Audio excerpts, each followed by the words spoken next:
نحمد رسول کریم اما بعد اعوذ باللہ من الشیطان الرجیم بسم اللہ الرحمن الرحیم الحمدللہ رمضان کا تیسرا عشرہ بخشش کا اللہ کے فضل و کرم سے ہم سب پر نازل ہو چکا ہے۔ رمضان کے مبارک مہینے میں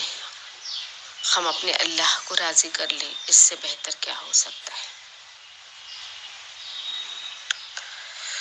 رمضان کے مبارک مہینے میں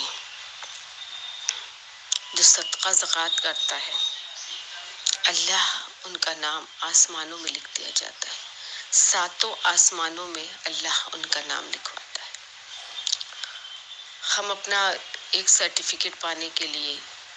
یا لیڈروں سے ملنے کے لیے، ان سے فوٹو کھنچوانے کے لیے کتنی جدوجہد کرتے ہیں، لیکن کیا ہی اچھا ہو کہ الحمدللہ کہ ہمارا ذکر آسمانوں میں ہو اور آسمانوں میں ہمارا نام لکھا جائے۔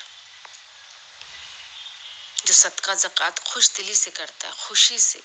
بنا حساب کتاب کے، الحمدللہ، تو پہلے آسمان پر اس کا نام کریم لکھ دیا جاتا ہے، دوسرے آسمان پر اس کا نام زواد لکھ دیا جاتا ہے، تیسرے آسمان پر اس کا نام موتی لکھ دیا جاتا ہے، چوتھے آسمان پر اس کا نام سخی لکھ دیا جاتا ہے،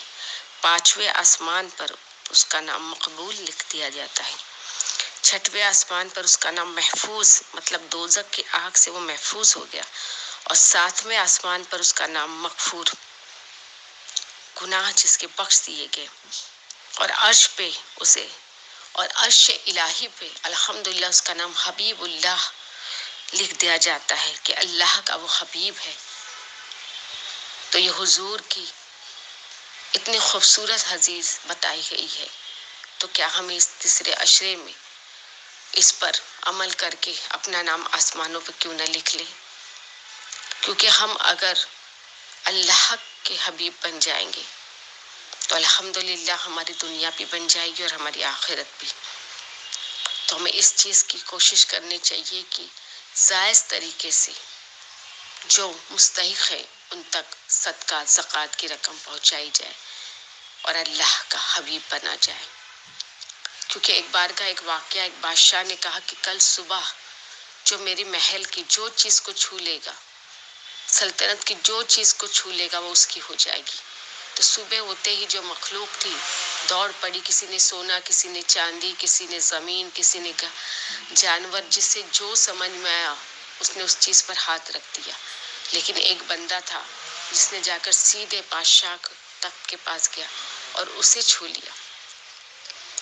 تو بادشاہ خوش ہو گیا۔ تب جب بادشاہ ہی اس کا ہو گیا تو پھر پوری سلطنت اس کی ہو گئی۔ الحمدللہ اسی لیے اگر ہم اپنے اللہ کو راضی کر لیں، اللہ سے اپنی لو لگا لیں، تو سب کچھ اپنا ہو جائے گا۔ اللہ ہی جب اپنا ہو جائے گا تو پھر ہمیں کیا غرض ہے کسی کے سامنے ہاتھ پھیلانے کی۔ تو اس مبارک مہینے میں، آخری عشرے میں،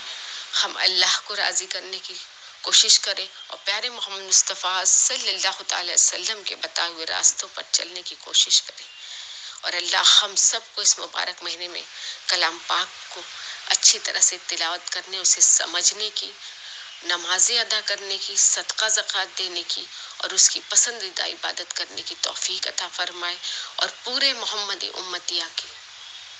بخشش فرما دے، اور ہم سب کو پیارے محمد مصطفیٰ صلی اللہ تعالی وسلم کے راستوں پر چلنے کی توفیق عطا فرمائے، اور ہماری دنیا بھی بنا دے اور ہماری آخرت بھی بنا دے۔ اے میرے خدا، جو کچھ ٹوٹی پھوٹی بات ہم نے تیری بارگاہ میں کی، اسے اپنے فضل سے، اپنے کرم سے اسے قبول فرما۔ سبحان ربک رب العزت عما یصفون والسلام علی المرسلین والحمد للہ رب العالمین۔